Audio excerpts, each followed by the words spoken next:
Okay. Today I will be talking about my field practicum research, which I conducted in the summer of 2020.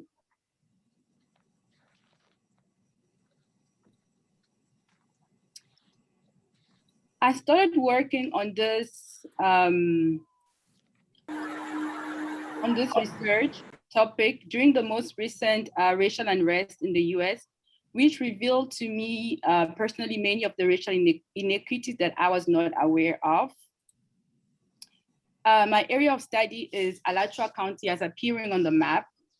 Gainesville, where we are right now, is the largest city in the county right here, and also home to the University of Florida. There are several racial groups in the county, with the majority of the population being white, 60%, and followed by African Americans, who represent about 20% of the population. In Alachua County, and also across the state of Florida, poverty is higher among African Americans. As we observe on the map right here, poverty is geographically distributed and prevalent in the dark areas, which is east side of Gainesville, but as well as in the Southwest right here. These places are highly populated by African Americans. In this figure, a poor person is defined as someone with an income below the poverty line. The poverty threshold varies according to the number of people in a household and is updated annually. For example, right now, in 2021, the poverty threshold for a family with 4 members is about 24,000 USD a year. In my research, I worked with a multi-dimensional approach for understanding poverty. This approach includes aspects of deprivations beyond income, such as food security, education, access to housing and healthcare, but also participation in decision-making and employment opportunities. As we will see throughout this presentation, the manifestations of poverty have historical legacies, and legacies that have also contributed to the disempowerment of African Americans in Alachua County. Given my approach on poverty, I will bring forward what the economists then captured in poverty as the lack of freedom. In other words, poverty is not only accompanied by social deprivation, but also by the neglect in access to public facilities and services, all of which affect the realization of freedoms, and this freedom expands to different aspects of one's life. In addition, I also looked at poverty as the loss of dignity and hope. These aspects have not been given much attention in the development world. It is also important to know that ending poverty is a worldwide concern, and development institutions and governments across the world have developed strategies, approaches, tools to address one of the biggest development challenges that we still face. Therefore, the goal of my research is to identify and analyze systemic inequalities that keep African Americans in poverty or vulnerable to poverty, but as well, or at a disadvantage across different aspects of society. I have a number of objectives, which are, first, to unpack and understand the different dimensions of poverty and their contribution to, the different dimension of oppression and their contribution to poverty. Second, to analyze what are the causes of poverty using a historical approach and intersectional lens. Third, to explore and identify the institutions that need some kinds of transformation so that the development problems can be addressed appropriately. This is also expand beyond institutions. It also addresses people who make up institutions. Finally,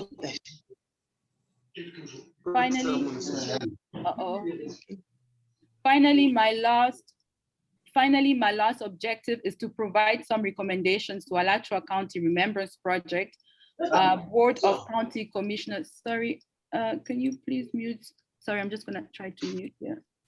Okay, I've muted. Sorry about that.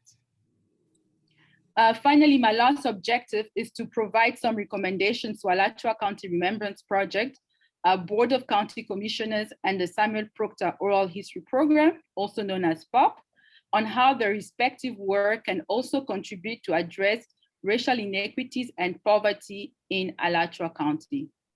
Now, I'm going to take us back to the early 1900s, which is the time that set the stage for development work in the US, but also abroad. In the beginning of the 20th century, the US South was considered poor and underdeveloped. As a strategy to promote rural development and development in general, the US federal state fueled some funds through land grant institutions and the US Department of Agriculture, also known as USDA.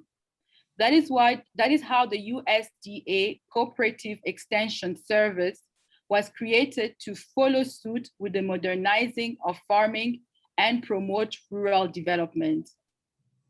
The programs executed by the Extension Service were racialized and gendered. For example, men received trainings on improving farm productivity, while women's training were focused on improving domestic practices. At the same time, white women trainings were focused on making them consumers, while Black women's training were focused on helping them fulfill their family basic needs such as health and sanitation. In this period, the death rate among African Americans was higher due to diseases such as typhoid, pneumonia, and so forth.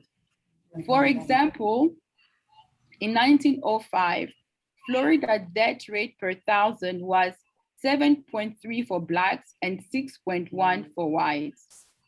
This was an alarming situation for many Southern states who relied on African American hard labor, especially in the farming sector. However, it seemed that the higher death rate among African Americans was not necessarily related to the lack of awareness in health or sanitation, but rather to the existence of social inequalities and inequities that increased the mortality rate among impoverished and marginalized African Americans. These early development projects leading towards a need-based approach box people, men, women, Black and white in specific roles and responsibility.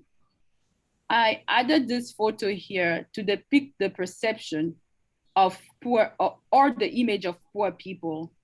It gives the message that the poor need to be fixed. And this is a reflection of how development was approached back then and to an extent still today. I will now discuss the other dimensions of poverty that the needs-based approach doesn't take into account. This approach of looking at poverty focuses on human rights and starts looking at racial violence, which is a focus in this research. We cannot disassociate racism from racial violence. Racism itself is a form of brutal force. It can also be characterized as a form of oppression. For example, in the US, or more particularly in Alachua County, racial violence has manifested in, for example, lynching, voter suppression, redlining.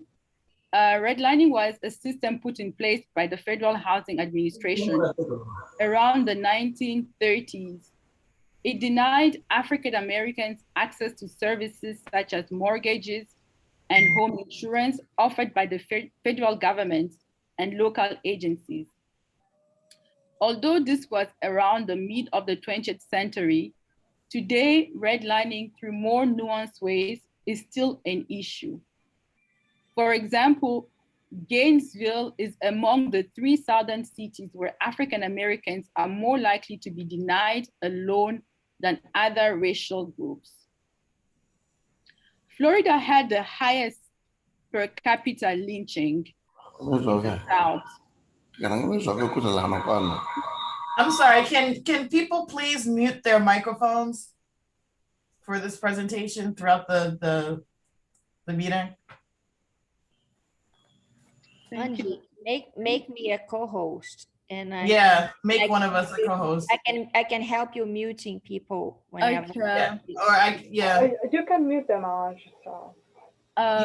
You can actually set it up so that everyone's muted until you take them off, but until I say, because I've been muting okay, I'm just gonna mute all. Okay. Yes, please. Thank you. Thank you. I've done that. Can you still hear me? Okay, you can hear me. Thank you. Florida had the highest per capita lynching in the South. 282 people were lynched, 8% whites and 92% blacks. And Alachua County was at the top of the list with 46 known victims between 1867 and 1926. During the Reconstruction era, which was between 1865 to 1877, Blacks in Alachua were organized socially, economically, and politically. Lynching, which often done in public with a crowd of people watching, whites, black, family of lynch, including children, as highlighted in the quote here, was used to suppress and oppress African Americans by destroying their economic and political progresses, thereby stripping them of their agency. Often, affected families will leave the community, and even those left behind were also affected by this traumatic event. These are the known names of people lynched during the Reconstruction period in Alachua County. However, the lynching did not stop at the end of the Reconstruction era. It continued up to the 1930s. There are many other names, known or unknown, of people who, despite facing racial violence through imprisonment or any other form of violence, kept fighting for social justice. And some of these people were women who often have not been acknowledged or recognized for the work that they have done or for the harms done to them by the system. On the right hand here, we have two photos. The first one is about the salt collection ceremony held a few weeks ago in Newberry for victims of lynching, which is part of the memory work of the county that I'll discuss later. The salt which is collected, or which was collected in the site, is then sent to the Legacy Museum in Montgomery, where they will be kept. The second photo right here is of Mary McLeod Bethune, a social activist from Florida who created several education opportunities for African Americans. So far, I have attempted to discuss the relationship between poverty, agency, and racial violence. In the next section, I will introduce the human rights framework, which is one approach that can address issues related to poverty and racial inequities. A human rights approach is based on the principles of equality and non-discrimination. In other words, it makes equality key and equity the key ingredient for development. This approach goes deeper than the laws and determine the behavior of states and make policymakers accountable for their action. It also empowers people to exercise their rights and require that states, institutions create budgets which support human rights concerns. It also requires that the political space is expanded to allow for appropriate participation, and that the environmental, cultural, social, and social capital resources of the poor are protected. I'm using this approach because it is designed to address social injustice, poverty in a more effective way.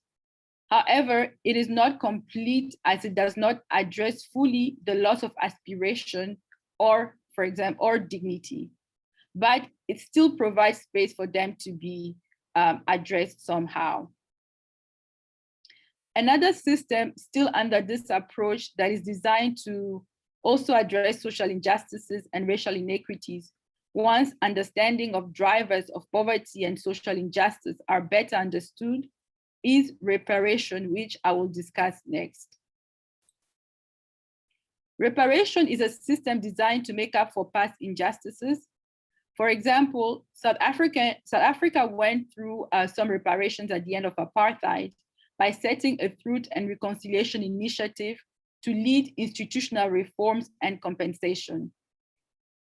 In the US, there has been several attempts, one following the Civil War, where an attempt was made to redistribute land to African American families. This attempt failed because the order was reversed and land returned to slave owners. Another missed opportunity for reparation, and is specific to the state of Florida and Alachua County, occurred in 1884 when Black political parties in Gainesville came together to offer a plan for reparation. This plan aimed to compensate African Americans for the last 30 years of slavery. And what the political party suggested was to put the money in a sinking fund allocated to rebuild the educational system.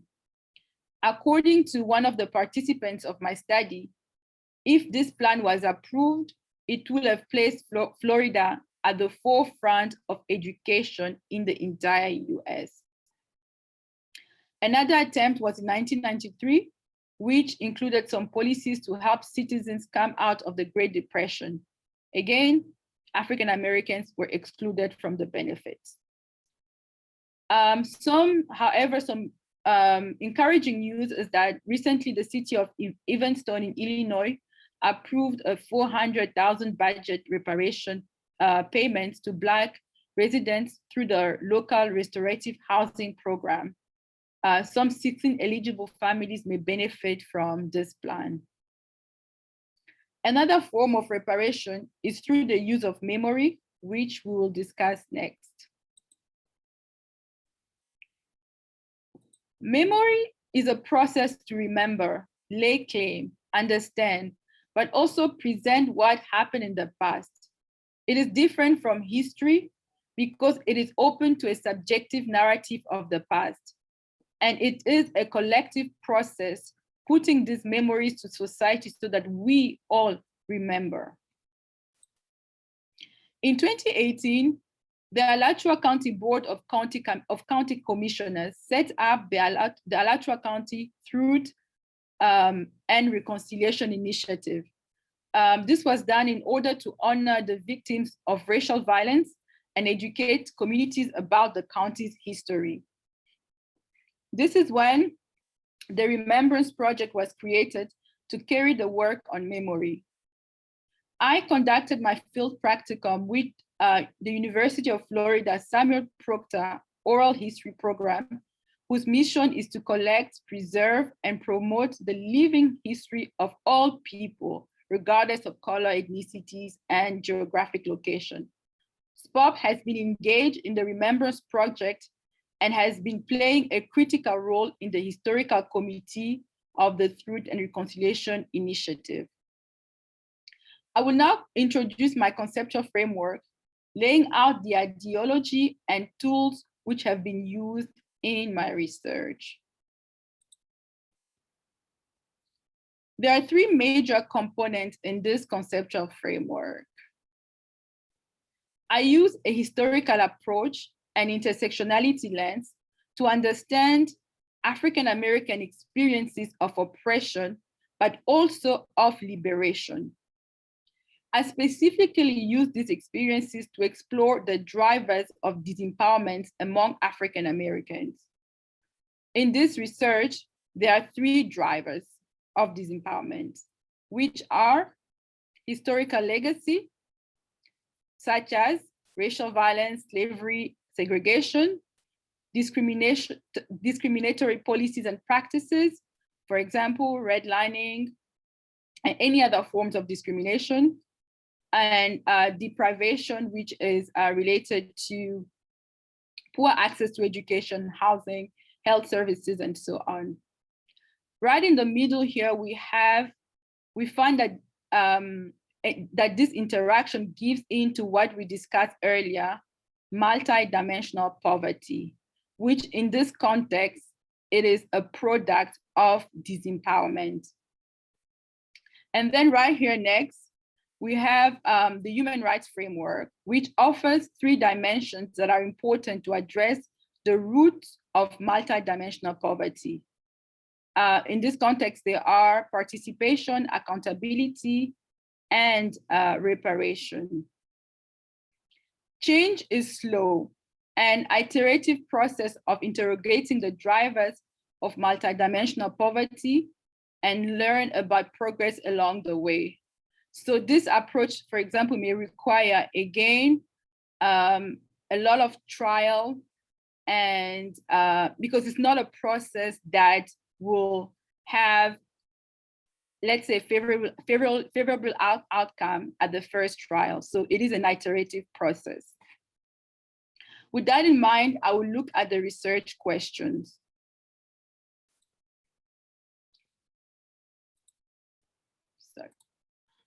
My first question, how does gender help to understand American history and the historical legacy of social, economic, and political inequalities in Alachua County?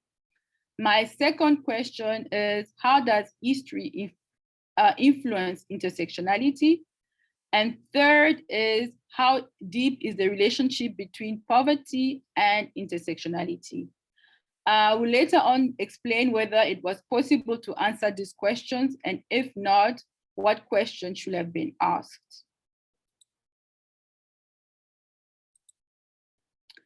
This was a purely qualitative research where I conducted an extensive literature review of peer-reviewed articles, books, newspaper articles, online articles, and past recordings of oral history interviews done by SPOP. Also, during the summer of 2020, up to early this year, I conducted 12 in-depth oral history interviews, which lasted between 1 and 1.5 hours, and they were all conducted either on Zoom or over the phone. Finally, I analyzed my qualitative data using manual coding. I did not use any software. And then I did some content analysis by arranging my data according to themes and categories. This figure represents the diverse field that my participants came from. Also, 9 out of the 12 were women. As I prepared for my research, I also became more aware of my own positionality and began to see myself as the 13th participant of this research. Recognizing my positionality also influenced how I approach this work. As an African woman and someone who has faced oppression because of my skin color or gender, I recognize the importance of identities and people's experiences. Recognizing that there are multiple realities to my own identity, I was able to recognize the same in the participants of this study. And these realities have influenced the discourse of this research, the knowledge explored and generated, especially from the participants, as well as the analysis of the results. I have organized my results under 3 themes, which I borrowed from my conceptual framework, highlighted in red right here. In grays are the categories arranged under the most appropriate conceptual framework themes. However, you'll see that there are some categories which are in between 2 conceptual framework, and they can go in either direction. For example, here we have white privilege and employment, which falls between historical legacy and discrimination. Finally, on the 2 rows at the bottom, I have the themes. Again, they are under a specific category. For example, desegregation, as well as racial violence, racial and gender inequalities, and gender inequalities, cultural capital, they all fall under this category public institution, which falls under historical legacy. This way of organizing the data helps me to convey what were the most salient themes and how they are related to the categories and the conceptual framework themes. Unfortunately, I do not have enough time to discuss each of these themes, the ones here at the bottom, but I'm going to discuss some of them, which I believe were the most dominant.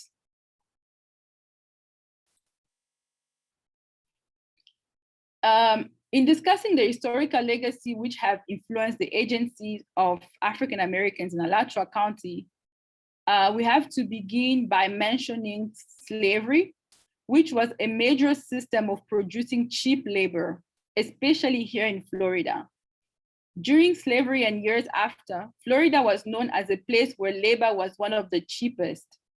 As a result, farmers and businesses relocated to Florida to take advantage of the cheap labor. This legacy remains in the county as we see an overrepresentation of African Americans in low-wage jobs, as explained in this quote here. Another legacy is also of segregation, which made services being delivered separately between African Americans and whites. It put African Americans at a disadvantage, for example, in terms of housing, which we will discuss later. The integration or desegregation of public institutions as schools, such as schools, were conducted unfairly. Many Black schools in Alachua County were closed, and African Americans' children were sent to white schools. African Americans were expected to integrate and assimilate and somehow lose the agency they had within their own segregated institution, yet the same was not expected for white Americans. We also find that racial violence still persists in other forms. For example, African Americans are more likely to be incarcerated. For example, 74% of incarcerated people in Alachua County are African Americans. Voter suppression also still remains an issue. Although Amendment 4 passed in 2018 with 65% approval, which restored the voting rights to people with felony convictions, more than 90% of convicted felons in Florida are still unable to vote because a further law required felons to settle court fines and victim reparation. Finally, as African Americans were not in a situation of power or privilege throughout the US history, white privilege as a legacy influences how African Americans are treated and whether they are listened to or not during community engagement. Before moving on to deprivation, I would like to briefly discuss this figure here. It shows wage by race in the most common jobs in the entire Florida. The light orange represents African Americans and the orange white. So we can see that here that African Americans tend to have the lowest wage, except in jobs related to nursing and transportation, where they tend to be overrepresented. Access to housing and education are two themes that deserve a lot of attention. It is a form of deprivation when households or families do not have access to affordable housing. Housing in Alachua County has always been segregated, as long as most participants of this study remember. Since the 1960s, African Americans' neighborhoods in the county have experienced a disinvestment. The participants explained that there are several houses in the neighborhood that are dilapidated. For a few years now, the city of Gainesville has been pushing for gentrification and is favoring to increase student accommodation in different neighborhoods, including traditional African Americans neighborhoods. The city government believes that this will offer more affordable housing for local residents. However, African Americans in the city believe that moving away from single family housing to multiple family housing, which include apartment complexes, will not offer any solution, but will erase the history of the community and its traditional neighborhoods. And at the same time, low-income residents will not even be able to afford housing in the gentrified neighborhoods. As we can see on the right-hand side figure, African Americans will be the hardest hit by gentrification because their median household income, represented by the green line, is lower than that for whites, which is represented by the gray line. And we can also see that this green line is not too far from the poverty threshold if we use as a reference a household with 3 people. What aggravates the situation is that the lack of engagement with African Americans on this issue, although it has improved slightly after failed attempts to engage communities. The quote on the left is about a beautification project on the east side, where the city of Gainesville designed a flower pot in the middle of the road for about $800,000, while there are houses dilapidated and broken in that neighborhood. It seems that the local residents of the East Side do not have much faith in the city housing project, nor the consultant firm from New York who has been hired to design the housing plan. A couple of participants of the study believe that companies or people who have been outsourced to carry this work are not experienced and do not know how to properly address housing-related issues. Next, access to education is a category that came up several times during the interviews I conducted. Poor access to education reinforces inequality as well as poverty. The several issues that were raised were despite the segregation of public institutions after the passing of the Civil Rights Act in 1964, there are still a lot of evidences of segregating learning in Alachua County. And this is because students are usually assigned to schools in the districts, in their own districts. And this, according to some participants, prevents African Americans from having access to certain education opportunities because predominantly African Americans have limited resources, and mostly teachers that are not well trained are assigned to their schools. Also, desegregation was not done properly, as mentioned earlier. For example, Lincoln High School, which was the only Black high school in Gainesville in the 60s, was closed along with other schools. Many Black teachers either lost their jobs or were assigned jobs outside of the classroom. The effects of this are still felt today, where only 11% of teachers in the county are Black, while 85% of teachers are white. And then we have about 34% of students in public school that are African Americans and 44% of students that are white. Another issue raised was that Black children are not being taught appropriately by their teachers. There is a lack of cultural competency, said one participant. There are also studies showing that African American children tend to perform better when they are taught by African American teachers. Parents' involvement in their children's education was also raised as an issue that may affect the performance of children. However, I find that parents are not as engaged for many reasons. First, they work in flexible hours and are unable to make it to parents-teachers meetings. Second, schools have not made enough efforts to accommodate parents or understand their limitations. For example, in 2019, a computerized system was designed so that parents can just log in and follow up on their children's performance. However, this was not a success as very few parents were actually using the system. Another example, which had a more successful outcome, was during the pandemic, when some schools reverted to meeting online with parents instead of meeting face-to-face. And it appeared that the turnout of parents was greater using this kind of approach. Finally, I also found that children from low-income households are exposed to poor early learning. And this is highlighted in the quote right here. Next, I will discuss the themes which fall under discrimination. Discrimination takes different forms and is often racialized and gendered. Social exclusion is one of them. This occurs on a day-to-day basis where African Americans are excluded intentionally or unintentionally from decision-making or other citizen engagement.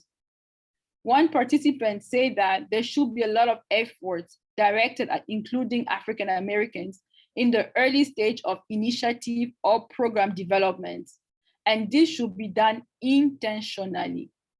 Also, for a better inclusion of African Americans in different job sectors, white recruiters should build relationships with Black recruiters and so forth. Another space where exclusion on the basis of gender can also has also taken place is the work on memory. And that is because often those who were lynched in the past were men, yet women were still affected by these acts of violence. The disproportionate rate of incarceration among African Americans in the county is also another form of discrimination. And the same also goes for continued denying of voting rights, despite the passing of Amendment 4. Such as a more recent example is the new voting restriction bill in Georgia, which is another form of voter suppression, since it stands to make voting harder for minority. According to some analysis by Georgia Public Broadcasting, the waiting time in polling places where majority of voters were non-white was about 8 times more than in polling places where 90% of the voters were white. Civic engagement category includes partnership and collaboration, negotiations, and voice. It is about finding and asserting the rights of, civic engagement is about finding and asserting the rights of marginalized people and also address social injustices. My focus on civic engagement has been on 2 specific movements: the civil rights movement in Gainesville in the 60s and the women's movement through Gainesville Women for Equal Rights. Both movements offered the space that gave many people a space to resist and press for change at that critical time. For example, Gainesville Women for Equal Rights was started by a couple of University of Florida faculty wives and local women to fight for better conditions for Black teachers. In these early days, the women movement fully supported the work of the civil rights movement, as both groups were fighting for social injustices. However, later on, Gainesville Women for Equal Rights decided to remain focused on women's rights issues. All throughout this movement, we can see that although men were the leaders, women were always at the forefront, organizing and running the show, as said one of the participants. Women's engagement did not even stop at just organizing politically. They also provided resources or sought for better opportunities, including education opportunities for African American children. Partnership and collaboration have been necessary for this work to be done. Building relationships and friendships seem to have created a bond and the motivation to press for change. I was able to address my first research question by by way of the ability to see gender through the lens of power, provided a pathway to explore subjectivities that are shaped by unequal power relations. This provided some understanding of the roots of social, economic, and political inequalities which are manifested into poverty. I was also able to address the second question, as we have seen how historical legacies have shaped the group and personal experience of African Americans in Alachua County. This question also allowed me to identify specific historical events which have shaped the experience of oppression or liberation among African Americans. Finally, I was not able to address the third research question, as this should have not been asked in the first place. Instead, my question should have focused on the relationships between racial violence, agency, and poverty.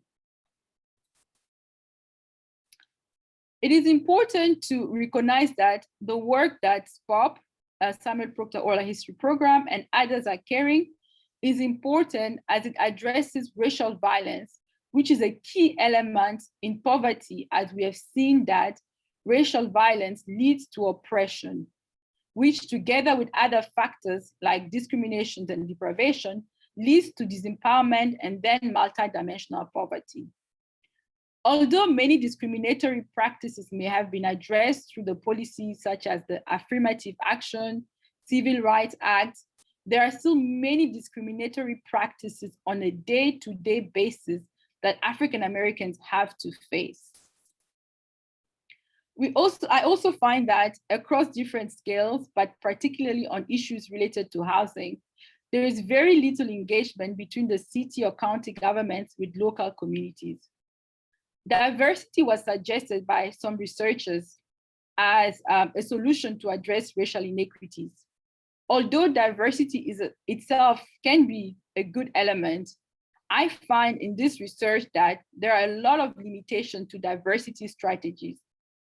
For example, diversity, unlike a human rights approach, does not address the structure or systems that are flawed. To the contrary, diversity maintains whiteness as a system. Memory provides a way to also address some of the root causes of poverty, specifically racial violence. If well applied, it provides a space where the dignity and hope of affected communities can be restored. However, memory also risks to drown the narrative and overlook the pain and violence suffered by those less visible in society, particularly African American women. Finally, based on the stories and experiences shared by the participants of this study, it appears that collaboration and partnership have worked well in addressing social injustices. I would like to end this section by saying that although this research was conducted within a specific context, looking at the interaction between racial violence, empowerment, and poverty, it is important to know that the roles that racial violence ideologies and stereotypes play in developing countries, particularly those who have suffered all forms of colonization. Ending all forms of poverty is the first sustainable development goal. However, this goal cannot be achieved without addressing inequalities and discriminations locally and globally. I have a set of recommendations which are mainly directed to SPOP, the County Board of Commissioners, as well as the Truth and Reconciliation Initiative and Alachua County Remembrance Project. And these are, first, affordable housing should be addressed in a sensible way. Local communities seem to be convinced that zoning approach will not favor their lifestyle or maintain the integrity and cultural fabric of their community, let alone increase access to affordable housing. Also, in the past, participation of local community on this issue has been limited. So it is important that the city and county makes this a priority on any issue related to housing without destroying traditional neighborhoods. Based on the interviews, I could sense that there's a mistrust from both sides between Black and white communities in Alachua County. For example, sometimes African Americans communities have to go through their white allies to be heard by local institutions. As we have discussed under education or even in housing, there are many flaws to the desegregation of public institutions in Alachua County. 50 years or more after, segregating learning is still prevalent. Also, to address mistrust and give back to the community, any research done on issues related to local African American communities should be discussed and presented to this community to avoid extraction of information and knowledge. We also need more public education programs on the history of racial violence or social injustice in the county.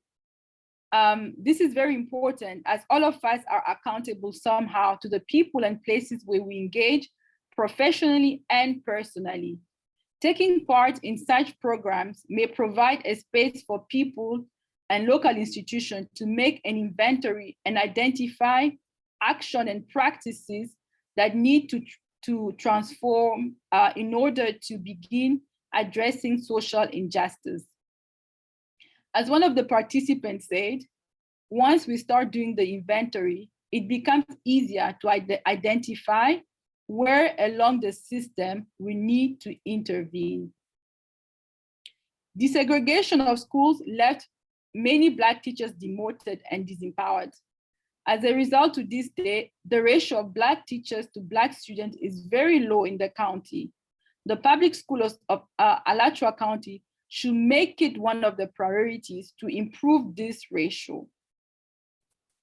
Finally, a lot of interventions on improving the performance of African American children are implemented too late. There is a need to pay more attention to the early learning program because by the time a child gets to first or second grade, it may be too late to intervene. I'll just finally just briefly discuss the limitations of my studies. The one limitation was I conducted all of my interviews on Zoom or over the phone. So I did not have the opportunity to engage with the participants in their communities. And also, since much of the work on this practicum, again, due to the pandemic, was done remotely in the fall and spring semesters, I did not participate in soil recollection ceremonies, which will have been an important experience. Finally, I have come to an end of this presentation, and I would like to acknowledge all the following people.